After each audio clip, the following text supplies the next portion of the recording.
well, we'll just increase the tanks cooldowns in order to have 2 tanks. The answer was, really? Is that what people wanted from a 6v6 open queue mode, to just increase the tanks cooldowns as you're balancing? Was that good enough?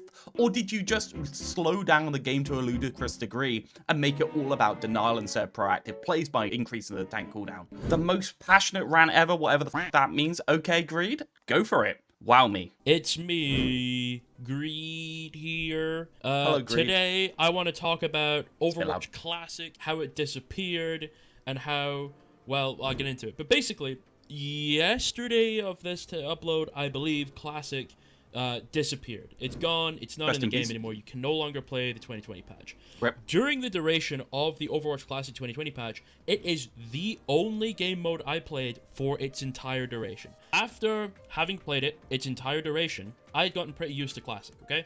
I was used to DPS Doom, I was used to old Brig, I was used to the old hitbox sizes. I think the old Brig's pretty much the same as new Brig, to be honest. Was used to everything, right? It all felt good. Now, about halfway through the Classic, I started to take it for granted. I started to be like, yeah, D.Va's really strong and it's kind of annoying.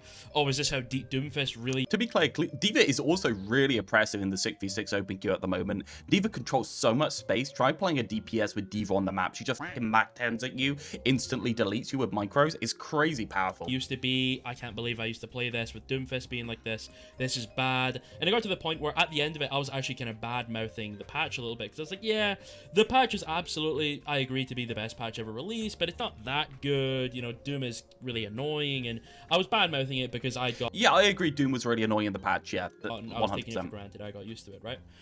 But having gone back to the actual game, I have now played Stadium, 6v6, 5v5, Ranked, Open Queue, and Mystery Heroes. Having gone back and played all of them since Classic has gone, I can say, without a shadow of a doubt, to the highest degree, that Overwatch Classic was an infinitely superior experience in absolutely every single way.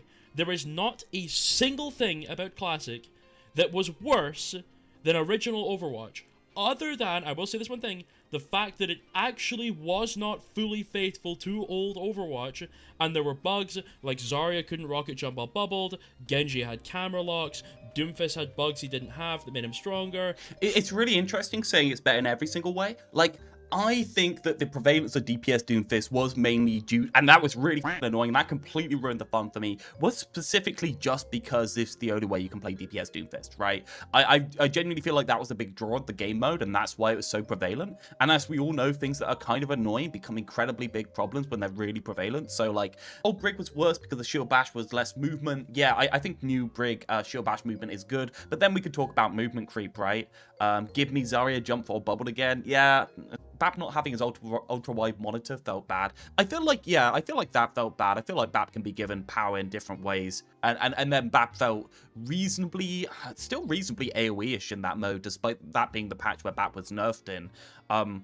It is weird because playing that mode, it's basically what me and Didact have done, right? Like, that is what we aimed for. 2018 Overwatch October, like the pre-season 9 health pools, the no DPS passive, the balancing of the lack of glue and AoE stuff, all of that type of stuff, just trying to not even make it so it's not viable, just knock it on the head so it's not completely oppressive. I still think is the best state that Overwatch has ever been in, and even with the Doomfist DPS like oppressing me and just making my life experience really fucking bad, I still thought it was really good. Oh yeah, the Sigma Shield with the recall was a good point of it. There were so many things in that mode that were good. I think very few things I would call bad. I like newer reworks for Bastion, Doom, Orisa. I like old Bastion more. Is that crazy to say? Like, I like floor lock Bastion more than I like movement Bastion. Doomfist, yeah, sure, Doomfist, fair enough. But I think Tank Doomfist is really impressive in his own way. Orisa, I mean, Maxi, I mean, nobody's going to bat for current day Orisa, right?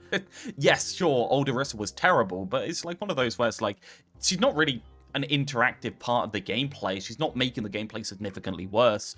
I do think new Orisa is more engaging. Old Orisa kind of just doesn't do anything, just kind of like doesn't have enough buttons to feel like an interactive kit. It doesn't really flow and gel together, but yeah. Brig kind of felt bugged. Yeah, I mean, they never getting back Mercy movement is the one that really gets me, because in 2018 Overwatch, I was a Mercy player, so like not being able to get back the old movement, that sucks so bad. 3 had flashbang inconsistency. the mode was fucking broken and it was bugged, and it was still better of an experience than current Overwatch. No, I agree. Yeah. One of the main reasons Doomfist felt so strong is because obviously he was disgustingly overpowered, but it was also because there was a ton of things in the mode that didn't work. Sleep inconsistency, right? Where sometimes sleep would hit and it wouldn't reg more than other things. I think he felt overpowered just because there was a lot of him, right? It was probably the biggest no-regging thing in the entire mode, as well as the fact that shooting a Doomfist in the punching animation while he's punching would not put him to sleep, so you couldn't sleep a Doomfist in it. You also couldn't that is a sleep bit of a him mess. Yeah, that's true. during his seismic slam. In most cases, it would just go right through him because his hitbox was inaccurate. So if you were to actually shoot at him, it wouldn't hit him. You'd have to shoot below him for it to actually hit him. Flashbang was inconsistent. Mei didn't freeze. Zarya couldn't rocket jump while bubbled. Genji had camera locking issues. There you go, Megamon. There was a lot of trouble, right, with the mode. It wasn't consistent. But the fact of the matter is, the only part of Classic that was worse about original Overwatch is the fact that Classic had bugs in it that didn't exist back then, which are provable because you can go back and watch old footage from... I'm not going to say the only part, but then again, like, I think about, like, the Orisa and the old Orisa being boring, and I think the old Orisa was a good part of the ecosystem, being an element of poke in the game. And then I think about our mode without old Orisa, and I think, well, we kind of just don't have enough poke heroes in general. Everything's dive, everything's brawl, everything's an off tank. Nobody's a poke tank apart from just Sigma and Roadhog a little bit, even though we moved Roadhog into a more healthy place. I feel like maybe old Orisa being just poke in general was better than her current state as well. Ramattra is good poke. Well, Ramattra is obviously a hybrid. I think Ramattra has enough initiation that you can't really call him poke in general. October 2020, that patch, and see that those things did not exist like that. Abby posted a tweet about it where he posted a clip of him blading in the 2020 patch with no camera lock whatsoever, just as I remember it, and... well, there we go, right? Camera lock wasn't even in GOATs either. Camera lock existed for a couple of seasons. I think for one season at the start of Overwatch, and then it was fixed.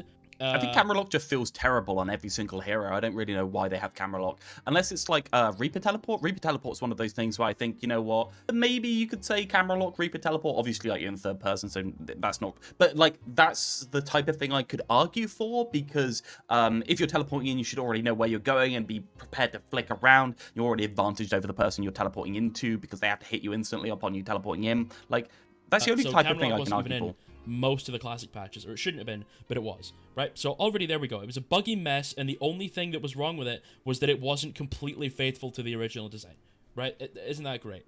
Now, having gone back to original Overwatch after playing classic for so long, the actual issues with Overwatch are so apparent. For example, we had a big debate over years about 5v5 versus 6v6, which format was superior, and we obviously ended up realizing 6v6 was a vastly superior experience.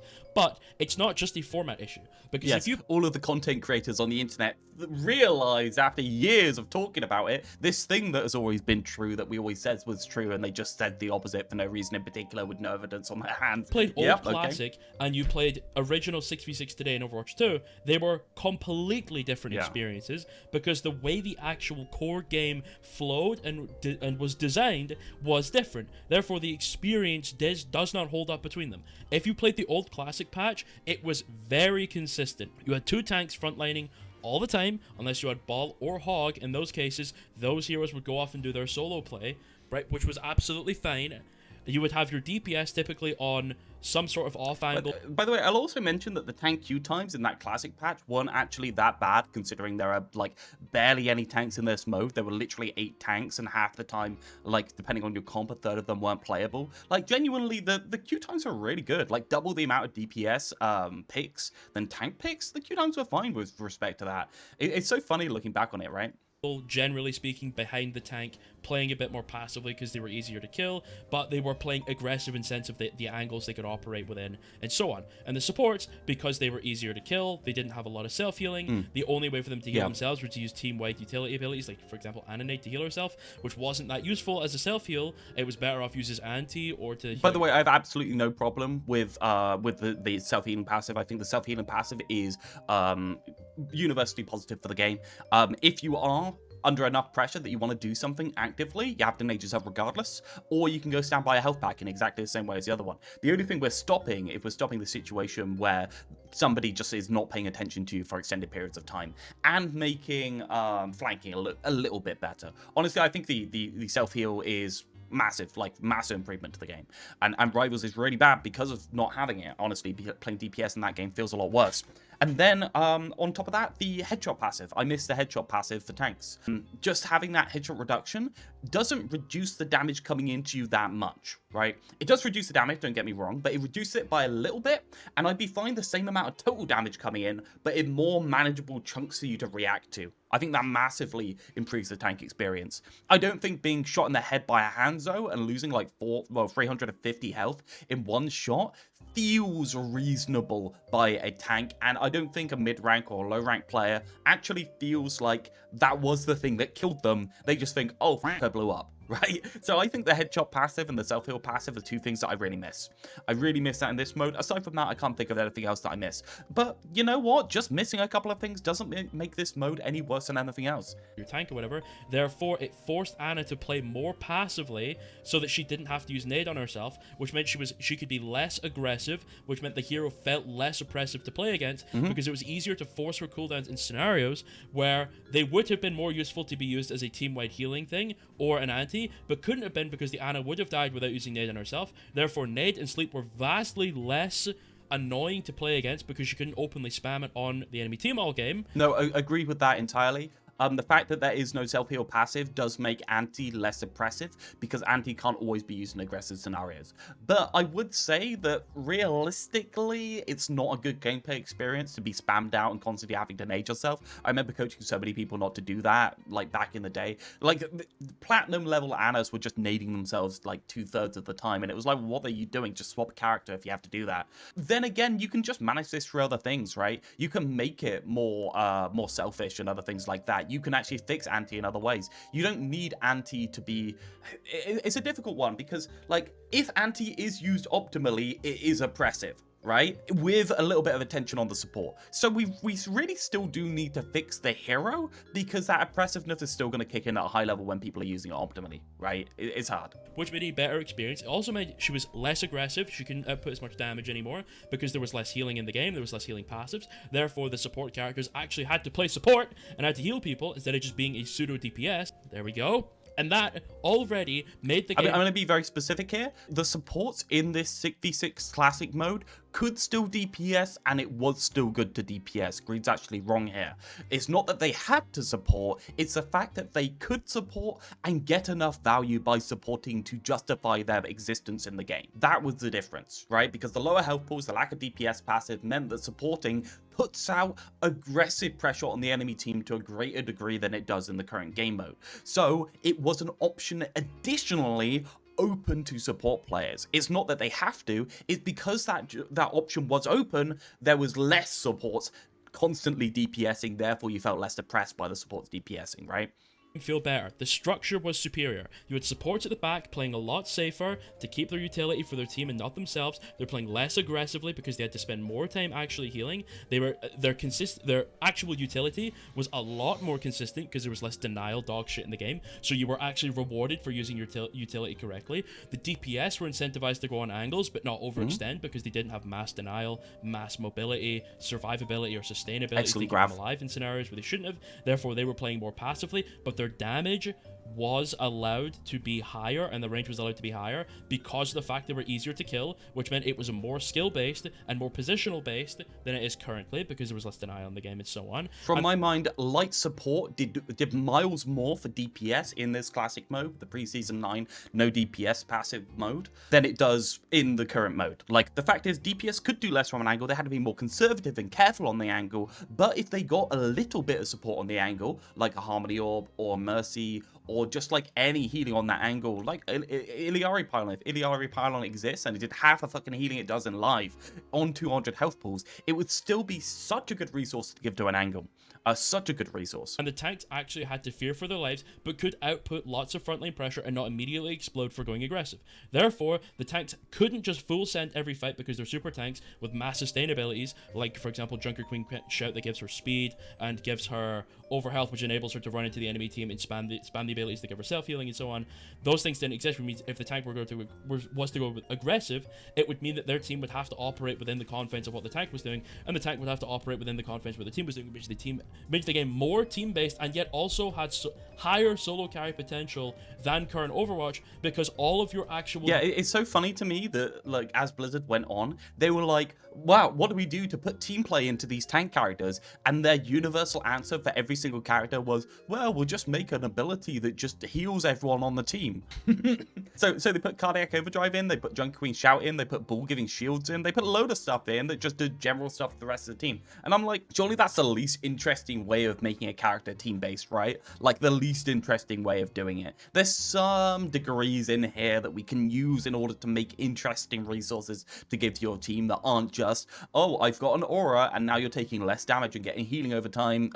It's just kind of like, And when you start cross-pollinating these abilities, right, when you start stacking them up, what happens is, unintentionally from the tanks, they make the sustain on the team so strong that a brawl team becomes snowbally or oppressive in a horrible way, because there's just so many resources knitting together. Utility, damage, healing, positioning, and so on was more valuable because of the fact that they were sharper pressures that were harder to perform, making the game less accessible, which meant things were allowed to be stronger. Because what happened was, in Overwatch 2, is they made most of the heroes more accessible and much easier to play, and because of that, it meant that their pressure had to be much lesser, they had to be weaker, and so on, to compensate for the fact that a higher number of players were able to perform at the skill ceiling of the character. I agree with that. There's certain characters like Junkrat that I find horribly oppressive to play against now, because, for instance, every single character, and they do it constantly, since they moved to 5v5, Kunai sped up, Shuriken sped up, Hanzo Arrow sped up, Junkrat Nade sped up. They all get faster and faster because they need to be able to 1v1 on an angle, and therefore the characters get to a breaking point like Junkrat, where they just honestly feel horribly oppressive to play against, because it's not like, oh well, he's sitting around a corner, he insta-killed me, or he's spamming down choke and I can't go that choke. It's that the Junkrat comes in at Mach 10 from the sky and insta-kills me.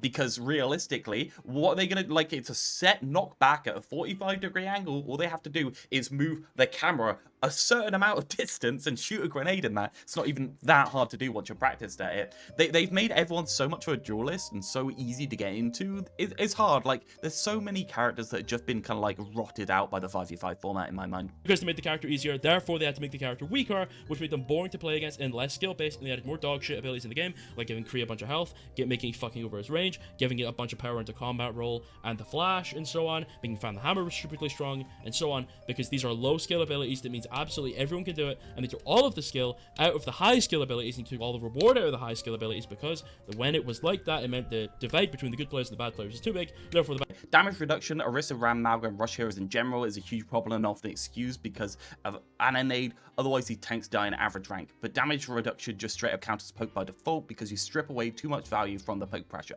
Yes, 100%. Like, the ability to just chain over damage reduction, and you saw it in the 66 tournament, right? It was a situation where the poke pressure is so high, but you can just play Brawl into it anyway, because if you got a Cardiac Overdrive on, I'm immortal regardless, so what does it even matter, right? You don't need to take angles, you don't need to do other stuff. You can just play linear into it regardless of what happens. Bad players couldn't do anything, and it would make them less inclined to purchase a skin because they were worse at the game. Right, that makes sense. Overwatch 1 was just a vastly more competitive experience. It was better structured, it was better balanced, the design was better, even Okay, Greed needs to stop using the word competitive, because that's not what matters.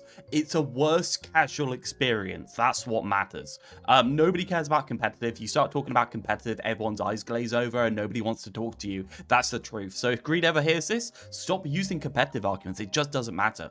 Right? This is a worse casual experience for the average rank player or the low rank player. That's what matters. CP felt better. Oh no, it is worse in both aspects. Don't get me wrong. He's not wrong about this, but it's a bad argument that other people... Like, I'll be honest with you, a Overwatch 2020 Classic patch against Diva, Doomfist, Brig, Bap, Orisa, Sig, all these fucking annoying characters, right, was an infinitely better experience than the best Overwatch 2 experience you can give me with Genji, Tracer, Winston, Diva, Lucio, and Ana, right? The worst scenario in Classic felt better as a competitive game, as an FPS game, as a casual game. It was more skill-based, more fun, more... It's so hard to get the pinpoint on it, right? It's so hard to pin down exactly what's the problem. But I feel like the genuine difference here, and what people didn't realize because it was an improvement to 5v5, because 5v5 deserved it or needed it in order to function, was the health pools and the DPS passive. I think that's a massive difference to the game. Don't get me wrong, there's a lot of structural changes.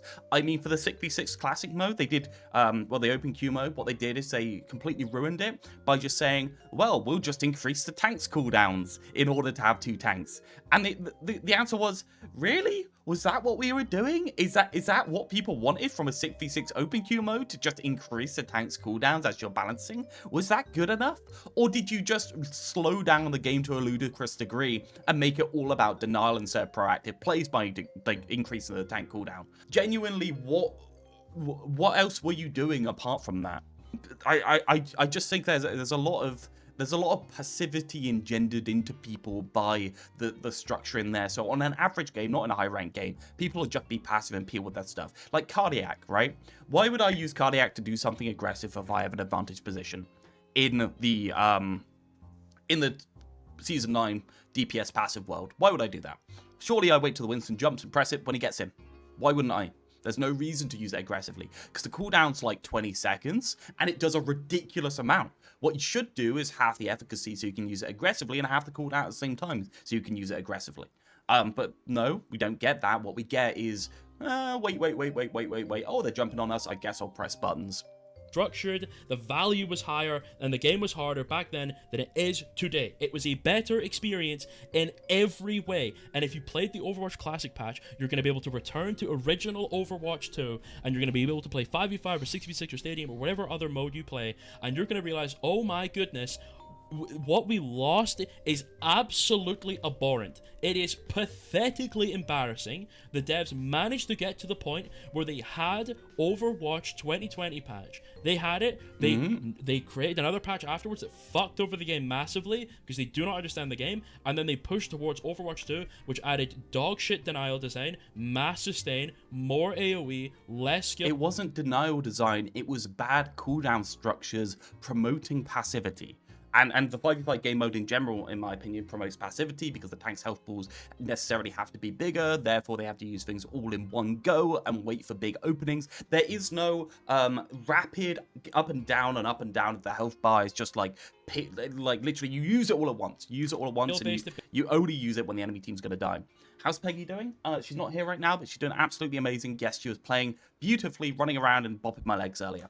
More accessible. Didact, the reason why Lifeweaver and Baptiste are meta right now is because it's better to deny and live than it is to dive anything. That's basically it. We're literally in a world where we AFK back and forth and passive and just wait for Freya kills to come in. It's so boring. There's basically no play back and forth. I mean, don't get me wrong, in the high level play, of course there is, but in an average gameplay, I mean, I'll be honest, if I'm coaching people in 5v5 quite a lot of the time, I'll just tell them not to use their abilities, right? Just don't use it. Wait until the enemy team do something, because you can deny more of the enemy team's buttons by just pressing it reactively than you can doing it aggressively. And that's the opposite of what Overwatch has been for its entire life, which is awful. It's just terrible. Also know for a fact, the vast majority of everyone on this planet would prefer Overwatch 1 as a game. It's crazy, because over the years, I've spoken about the October 2020 patch as being the best patch of the game ever released for multiple reasons. The patch came back, we played it, guess what? It's good for absolutely every reason I said it was. It played exactly how I said it did, and it's going to be like that. Because I actually kind of understand the game a little bit, and I kind of understand the design of the game a little bit. And when you're talking about these type of things, you start from theory, then you test your theory and correct it afterwards, right? You don't start from something else. Our theory always said that this October patch was the best version of it because of all the stuff about the cooldown structure, because of all the stuff about the health bars, because of all the stuff about the lack of denial in the game. We just, it turned up, and lo and behold, exactly the same is right. And it, at the same time, confirmed all of my theories about the about the queue times being directly or proportionally connected to the amount of diversity in the role and the choice you have in the role. The numbers checked out. It was pretty much bang on. And it goes to show that actually, when you design the game to be more skill-based with more player interaction and less poke, and the player agency is better experience, and the games are more structured, and the maps flow a little bit better, and the pacing of the game's a little bit better, and there's less free value, and there's less denial, and there's less AoE, and less sustain, and there's more precise gameplay, there's more brawl-based gameplay, and so on. It's weird how I said, that's a better experience. That's Overwatch. Then we got that experience, and holy fucking shit, look at that. It's a better experience in every way that I stated it would be. Now, we can load into a game of Overwatch 2 and see the absolutely perfect, beautiful design philosophy of the Overwatch balance team and the Overwatch design. Right, betting that the end of the season blog will come out and they'll be completely and utterly bewildered at the declining numbers. They'll be looking at his 66 player base charts and still have the audacity to be confused as to why that is the case. Like they don't already know it's because they chucked away the game mode to placate the players with little to no support afterwards. Yeah, well, people just don't like 66, that's why it is, right? That's why it is. It's the fact that people don't like 66, not the fact that they're exclusively balancing 66 to be the most close to 5v5 as possible without all the bonuses of 66, apart from just having the extra tank. Like, the 66 wasn't just 66, 66 was the October 2020 balancing. Man, it's such a shame that there's so much jank in October 2020, because if the game was just a little bit more smooth and a little bit closer to live, maybe like FSJQS is, or 7HSKW is, then maybe people would just play it over the other mode. But no, it's because people don't like 6v6 in general in an abstract way, I'm sure, right? I'm sure. Team where I get to play against Sojourn, who blows my brains out from across the map every time I look at her, or I have to deal with hitscan dogshit poke every game, or the still ludicrously overpowered Sigma character that's been broken for 6 years, but we refuse to change him or rework him because, well, that would be too much work. And thank God every time I load into Overwatch I get to play against Lifeweaver and Kiriko, who can literally deny my entire play by the press of a button. But don't worry, all the people that play these characters are going to defend them because they're so awful at the game that they genuinely believe their value isn't free and is completely earned. Because by the way, the Kiriko perk that makes it give speed boost on Suzu is the best thing they could ever do to Kiriko, and it's locked behind having 3/4 of the game finished. According to these players, oh well. It makes it more aggressive, it makes it less denial focused, like exactly like Animate. It's so good for the game, and yet they can't have it in the base kit because they can literally buff Suzu in the most plain way possible, just flat buff, give it movement speed 40% for 2 seconds at the end of Suzu, and make it less annoying at the same time. That's a design issue, right? That's not a power issue. You actually have to time the Suzu really well to do it. Yeah, no shit. I'm not saying you just press the button and you win the game. I'm saying that teleporting across the map, looking at the floor, and pressing E is quite a bit easier than the Tracer triple blinking onto a guy, perfect laser beam tracking him. By the way, I will say that all you have to do to fix Kiriko, all you have to do, and I think Spylo's agreed with me at a certain point on this, I remember him saying it about a while ago, is nerf the healing by about 7 HPS on the right click. Not, and I will say, not the exact fucking opposite of what they've done, which is make it so it throws more healing when you get a landed kunai, right? Nerf it by about 5 to 7, and it would actually fix the character by making them bad by default on main and good by default on an angle. Don't get me wrong, they still be annoying, they still be a DPS support with a denial. You can't get rid of that, but that's the core of the hero. So what we need to get rid of is when you push them off that angle, make them fuck off and teleport out after using their Suzu, make them pretty damn useless by not being able to throughput as much. That's how you fix it. It's literally that. Like Lucio Kiri with Kiri being healbot is sad. Yeah, it's really sad Lucio Kiri with Kiri being healbot. 100%. But Kiri shouldn't be a healbot in Lucio Kiri. Kiri should be off on an off angle. In the outside the enemy team, it should be a really fast hit and run playstyle. It shouldn't be infinite sustain because Kiri has enough throughput to be able to do off on an off angle, then go to main and sustain. Or it should be invalid in high level play because Kiriko can't keep up the team, right? Like, you just need to make the character into what it is, and like that will reduce the amount of frustration against the character. What you said is unironically why I think major perks should be the first perks available, or even select out the spawn doors, and minors should come later into the game. Oh yeah, I love unlocking the rest of my hero 3/4 in the game, or sometimes even never. That's really engaging and fun, right? Like, oh yeah, that's so engaging. I love having most of my hero locked away behind a wall of playtime. Oh yeah. with perfect movement while he's shooting him, then regenerating a blink, doing a blink melee recall all the way back, and then engaging another target. And by the way, that's exactly the same argument for Juno to check Juno's power level. She's just too good at what she does in terms of being able to beam someone from across the map, lower healing per second, exactly the same way as Ofudas are too good at locking onto somebody from across the map. That's quite a bit more difficult than, look at teammate, press left shift, move mouse down, press E. I've won the team fight, right? Like, I don't know about you guys, okay? But to me, old Overwatch, where if I died to a McCree in Overwatch 1, do you know...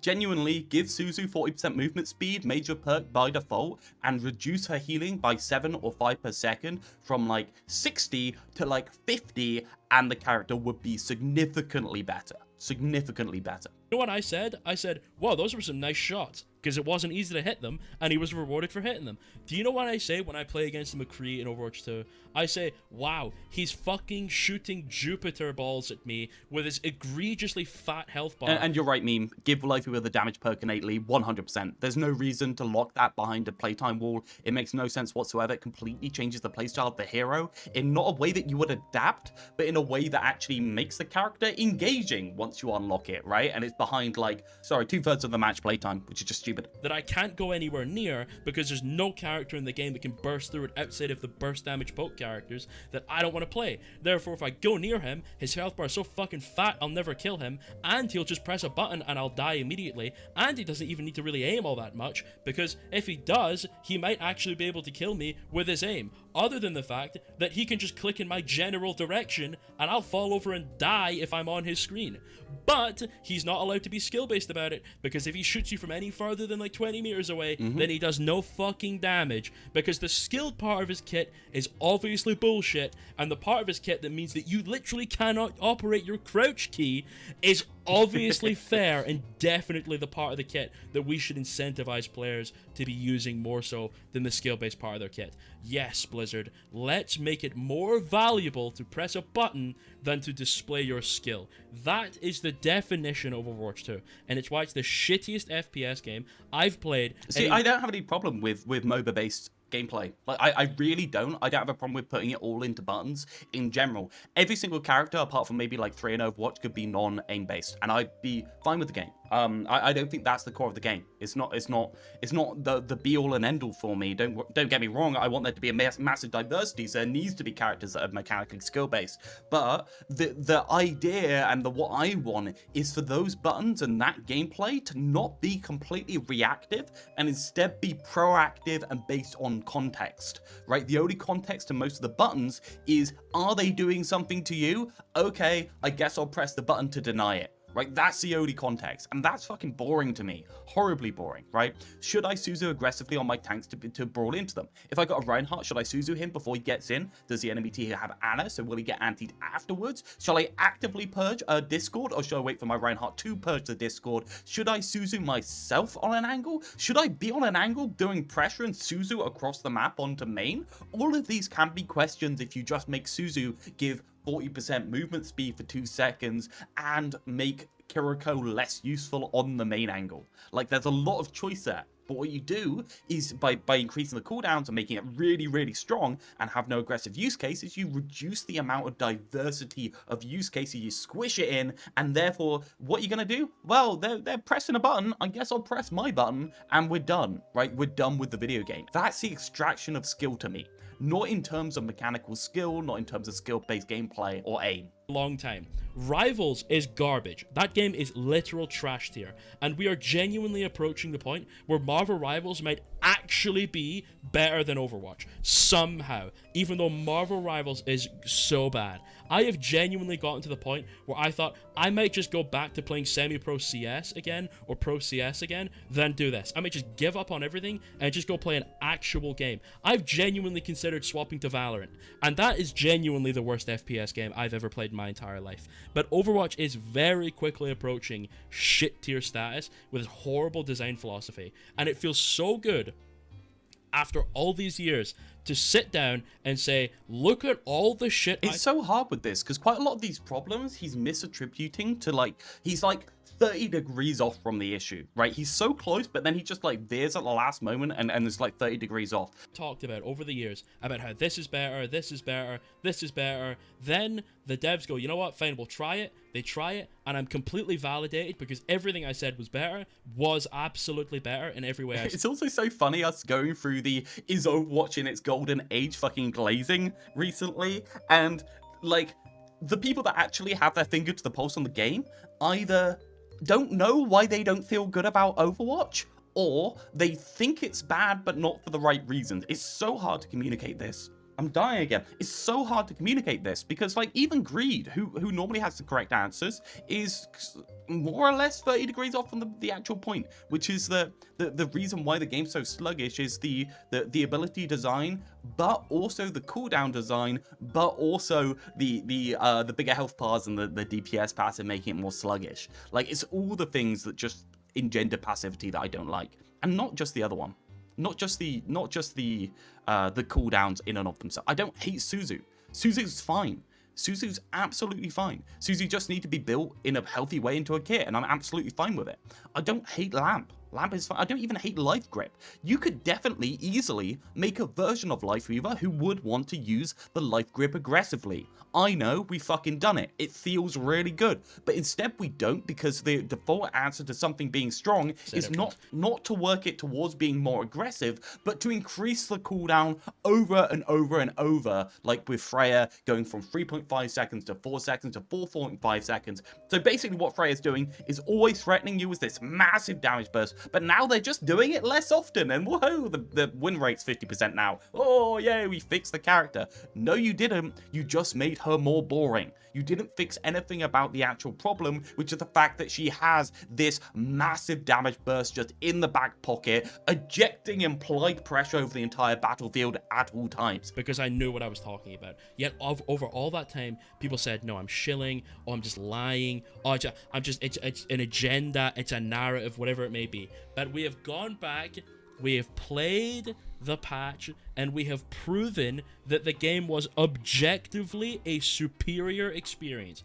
We've proven the DPS passive sucks, Season 9 changes are absolutely terrible, the global healing passive is ass, the hitbox changes are terrible, the general design philosophy is garbage. Hitbox changes are fine. I think they could shift it back by 50% there. I don't want any more than 50% in terms of the hitbox changes. I understand why they were done. I made an entire video on why they were done. I think they are healthy for the game. Balancing is absolutely pathetic, the map design is embarrassing, the mode design is trash, and yet over all these years, people have tried to tell me with a straight face that no, maybe I'm the one that's wrong. You know, I think Freya should be able to two-shot if she hits a headshot.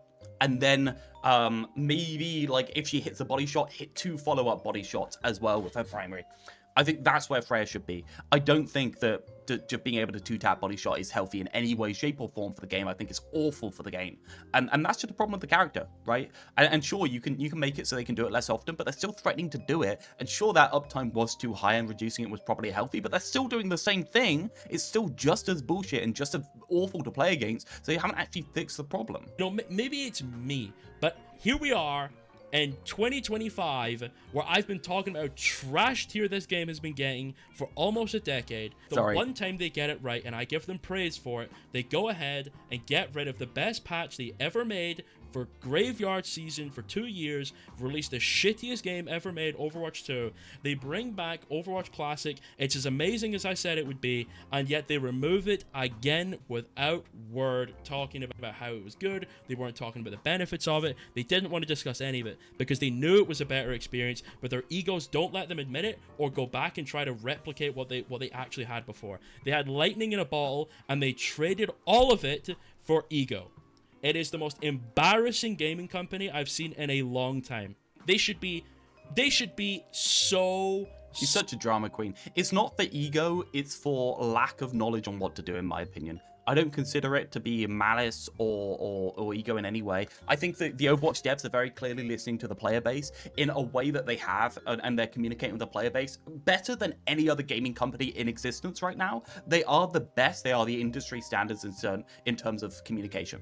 Just, they have a couple of bad choices that they are pinned in on because they either had such a massive impact on their player numbers, like Season 9 back there, or they just were a massive decision in terms of like the way the gameplay plays, like perks or stuff like that. They feel like they need to upset the apple cart and make these massive changes instead of just making the video game good, right? Season 9 made the video game good for people for a little bit of time. It didn't last because Season 9 was toxic in the long run. Right? That's what happened. That's why it went back down. You have to make the correct choices to make the gameplay as good as possible and have that in a stable state, but also have those big impulses into the game. You can't have the game in a bad state and then release a mode and be like, oh, hey, the mode will carry it. It's never going to work. You need both. And like, it's a little bit of ego. Of course, it's a little bit of ego, but the ego split over like 20 different people. Like, it's not like the development studios just, like, so attached to Season 9. They probably haven't thought of Season 9 in months of the thing they might change. And if somebody thinks about bringing it up, they're not going to bring it up. Not because they have ego or the person above them has ego, but because the person above them was the person that originally made that choice. And it sounds ridiculous to revert a change that, as we saw, gave them a shitload of player base back. It seems ridiculous. Like, it's a really hard answer to come to without good core theory on the game that, I'm going to be honest, nobody else seems to have. Right? Flats doesn't know why the game feels bad. Greed seems to not know why the game feels bad either. Like, cooldown design, structure, stuff like that is really hard, and it's really hard to, like, actually put your finger on, pin down. It's hard. So upset with themselves at the unbelievable fumble they performed. Anyway, so I just had to rant, okay? I love you all. I hope you have a good day. Praise the Lord. Go to church. Tell your neighbor they're beautiful, okay? I love you all. What if you gave teams perks at the start of the game? Sure, but that's only necessary in 5v5, is my answer to that. Yes, in 5v5, I think perks would be better at the start of the game, but it's obvious, like, their idea is that you're adapting actively to what the enemy team are doing. Like, that's kind of like the idea. So it's a hard one because perks are split between so many different answers. One is they're trying to fix counter swapping. One is they're trying to make the heroes less map dependent. One is they're trying to introduce more interesting styles of gameplay that do cool things.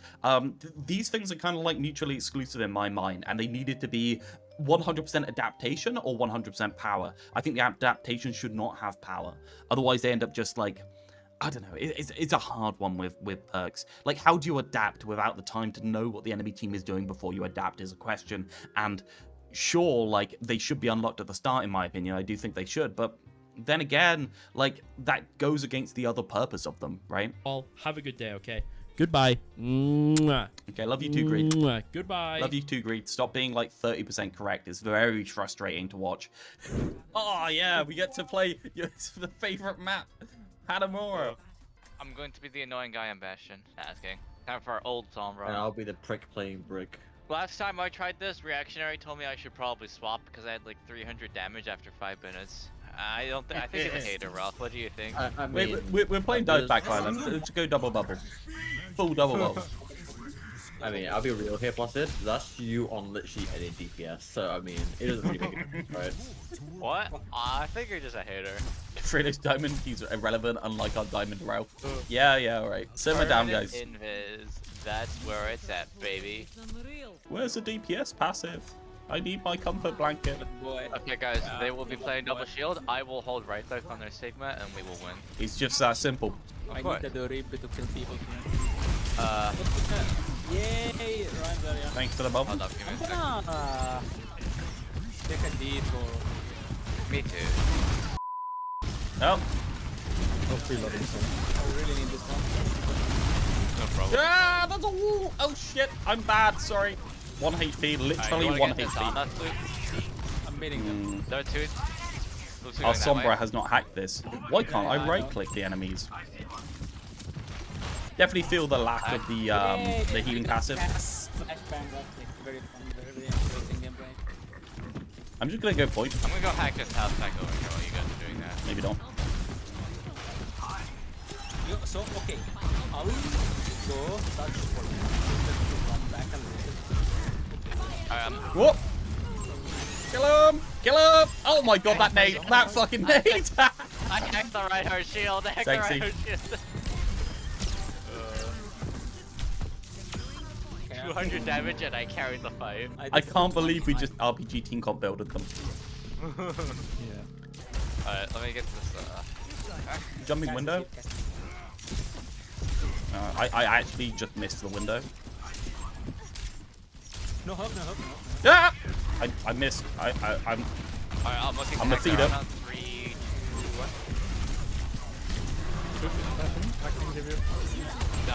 Nice. Hacking their hog. Oh, I have to jump down. Sorry. No, Get back to spawn hog. Gas. You guys look like you're a couple leaving. yeah. Yeah. Oh, Oh, no, this is winnable. Hog hack. Okay. Their maze alone over. The maze isolated over here, by the way. If you guys want to get her. Oh, wait, the Ryan's here. The Ryan's here now. Right? Oh no, Yeah, No, Ryan Cass here. no grapple delay the when you entire despawn. the gang is here. EMP time. Oh, whoa, what?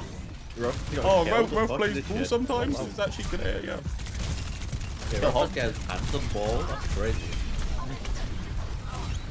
Cast one. The Ryan's over here, by the way. Oh. How do you even get there? Did you just walk out of spawn? He's in the mega room? I can't believe we lost after I killed 2. You guys all suck at the video game. You should have killed 6, man. You're an embarrassment. Where were you after you killed 2? Dude, they're all over here. There's 4 of them. All 5 of them are here. They're all here, man. They're all here looking for me. No, I'm feeding. So guys. No, what we should do a bait. You should unstealth near the ledge and then Okay. Hold on. I got this. Guys, look, it's Sombra. yeah, it used to be the armor health was a different color yellow than armor over health was a different color yellow than regular. You guys, or else I don't Great. think they're falling through it. Hold up. Guys, look. Wait, they're not here. What a fucking charge! Man, this Ryan pin is just like so massive. Just pulls me in from any angle. It just teleports me like 3 foot to the right. Just getting I can't remember Ryan pin being a vortex of doom in October patch. You went right into the right? No, I didn't. You saw it there.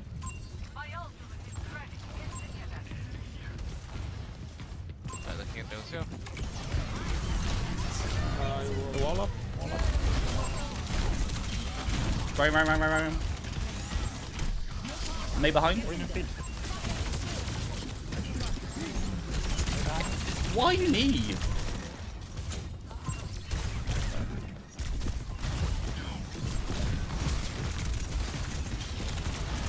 Ow. It's okay, Ralph. I got Melee him! the flash out. Look, I'm doing the bull thing that the other bull did. See, guys, I'm okay at the video game. No! I'm out. I'm good. I'm back, guys.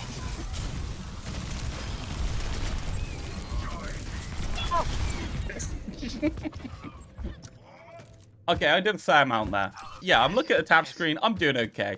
They're here. You guys are all here. They're all here. You get frozen faster, pay to lose. Yeah, maybe. Cool. Right above, probably gonna Cast low. God, I love being able to press E and I'm just instantly saved from whatever shit I just got myself in. This is great. Leave me alone, May. What are you doing? Oh my god. Yes, mine's. I'm farming this guy for EMP. Okay, I got EMP for the next guy who touches. We're blowing them up. You sure behind? Nope. Go back round. Alright. Oh, that's an accident. Kill the mate. Oh, I didn't mean to translocate that one.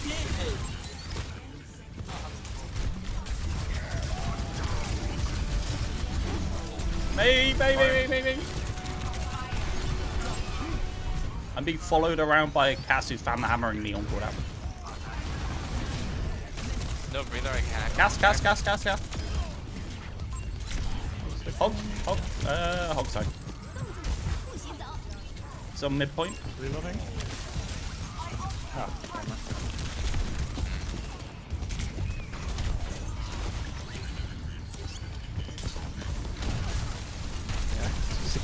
Mines! Oh, sorry. I have to walk all Well, the way I around. did as much as I could. I blame the DPS players.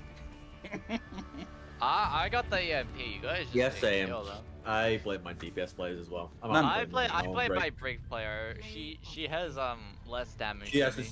yeah, and she's the second highest kills in this team. You Oh, have it's me less being like damage 3 than seconds late to the grab. I'm. Yeah, you have more damage because you're less efficient in getting your kills. The lack of quality of life is going to be like the only good point. Yeah, I definitely feel the lack of different tanks. There's just not very many options. My conclusions for the October 2020 is everything seems like it's more or less in a very good state. There's no self-healing. I think the self-healing passive needs to go back on. I think the tank headshot passive is actually a big improvement as well. Aside from that, I feel like everything else feels good. Bastion feels much better, much more healthy. I'd say Brig is pretty much in their final state. It feels really bad not having more than 8 tanks, like really bad. Having more than 8 tanks. Things die, it feels better in that aspect. Yeah, it's such a weird one, isn't it? Feels empty, but feels like Overwatch. What do you mean by empty there? We're still in a 6v6. Does it feel slower? I guess it is significantly slower, isn't it? Quite a lot of the movement creep hadn't happened at that point. Really, we were kind of just getting into it with Ashe and Echo. And then they were like Sojourn, Venture, Freya, empty because less characters? Yeah, less characters definitely sucks. You definitely need that patch's balancing with the extra characters in there. You don't like I don't think you but then it's a hard one because then you have all the mobility creep that happens on top of it, right? So it's a difficult one to work out where exactly you should draw that line. But yeah, that is significantly more fun than the 6v6 live, I'd say, I was having. I'd say that it is obviously significantly more fun than 5v5 live as well. I think the exclusion of perks benefits the game. Just say that the perks are actively bad, but yeah. Zarya feels a lot better than live patch right now. Yeah, 100%. No, agreed entirely. I'm trying to think of anything else. Hanzo feels better. Kind of like in all regards. I haven't tried Mercy. I'm gonna guess Mercy's movement's still fucked. If Mercy movement's still screwed, it's bad. 7.5 Widow? Is 1.75 Widow in that patch? Interesting. Yeah, apart from that, no notes. It still seems like probably the best balance of the game. Orissa's kind of like a throw pick, unless they're really good, in which case they're really swingy. That's just because Orisa was kind of like in a transition state between them being changed off of a shield tank and doing something interesting. I think their gun needed improvement most of all, but then again, the rework to them didn't change their gun in any meaningful way, apart from putting a resource burn meter on it that doesn't really interact with the character in general. It's effectively a reload. Like you don't ever do anything for your burn meter, which is really stupid. Okay, cool.